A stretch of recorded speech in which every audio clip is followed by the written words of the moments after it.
government's obsession with corporate incentives has only favored big businessmen, where small businesses and laborers have got hurt. For some people, rules, laws, acts mean nothing.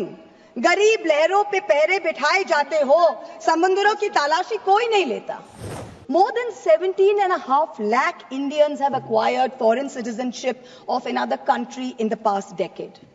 An estimated $21,300 millionaires left India in the past 3 years alone. तुमसे दूर जाने की ख्वाहिश नहीं, पर तुम्हारी शक की नजर से बहुत डर लगता है. This is what people are telling this government. The government's obsession with corporate incentives has only favored big businessmen, where small businesses and laborers have got hurt. You slashed corporate income tax in 2019 from 30% to 22%. Has private investment picked up? No. So who have these tax cuts benefited? Let me look at just one example. Let's not forget that all tax rules are written for Vishwakarma's India, not for Kuber's India, not for favorite businessmen. When it comes to crony capitalists, there are special rules. Please listen. In 2016, there was a rule that there can be no SEZ which has only a power plant. No power plant, only SEZ. But for a very special friend, Mr. A, this was done in Godda, Jharkhand. Mr. A received not only billions in benefits during the capex phase, but receives an ongoing benefit on no import duty for importing coal, no coal cess, no domestic supply obligation. Savings of clean energy cess were 320 crores per annum, custom tax and GST benefits were another 2,000 crores. Now that things with Bangladesh have soured, the government has said you can sell power domestically, but have you recovered the back interest and the taxes which were meant for the SEZs? Plant was built by a Chinese contractor with Chinese equipment, customs duty free, GST free, tax free, not using Jharkhand coal, not giving Jharkhand power, not paying clean energy cess, and currently employing less than 1,000 people. For some people, rules, laws, acts mean nothing. गरीब लहरों पे पैरे बिठाए जाते हो, समंदरों की तलाशी कोई नहीं लेता.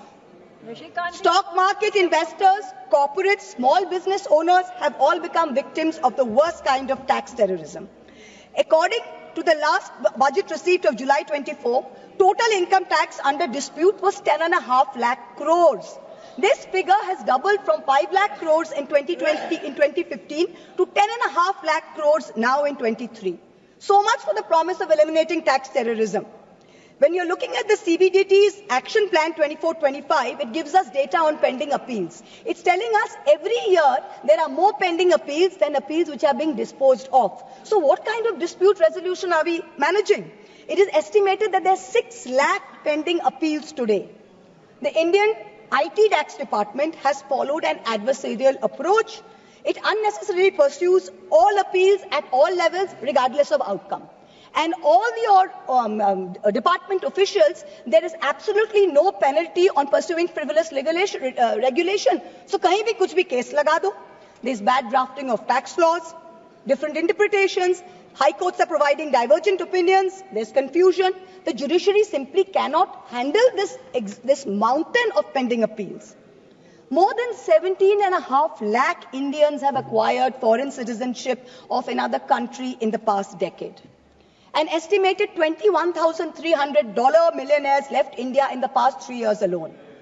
तुमसे दूर जाने की ख्वाहिश नहीं, पर तुम्हारी शक की डर से बहुत डर लगता है. तुमसे दूर जाने की ख्वाहिश नहीं, पर तुम्हारी शक की नजर से बहुत डर लगता है. This is what people are telling this government. GST is a nightmare. You are having to wade through 100 different tax rates, including cesses. Multiple rates, ensuing confusion has facilitated an alarming GST evasion of 2 lakh crores, almost double the 1 lakh crore evasion that was there in fiscal year 2023. 18,000 fraudulent entries have been uncovered, many more are likely. Senator Barry Goldwater, the Republican senator in the United States, famously said that the Income Tax Act has created more criminals than any other act of government. This is really proving true in India's case. Honorable Chairperson, the government's draconian taxation policies have turned our stock market into a breeding ground for tax uncertainty.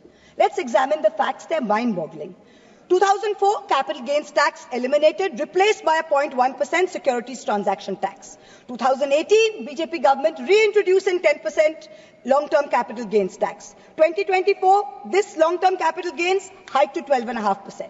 Short-term capital gains increased from 10% to 15% in 2018 to 20% in 2025. Securities transaction tax hiked by 60% in 2024. Corporate dividends, once taxed at flat 15%, are now taxed at slab rates with TDS. The government and the SEBI have together destroyed wealth creation in the stock market, both domestic and foreign. When you have Europe, when you have the US, you have Singapore, who are aggressively attracting investors, we are driving them away with policy arrogance and excessive taxation. हमसे जुड़े रहने के लिए हमारे YouTube channel को subscribe करें और नई वीडियो की नोटिफिकेशन के लिए बेल आइकॉन को दबाएं।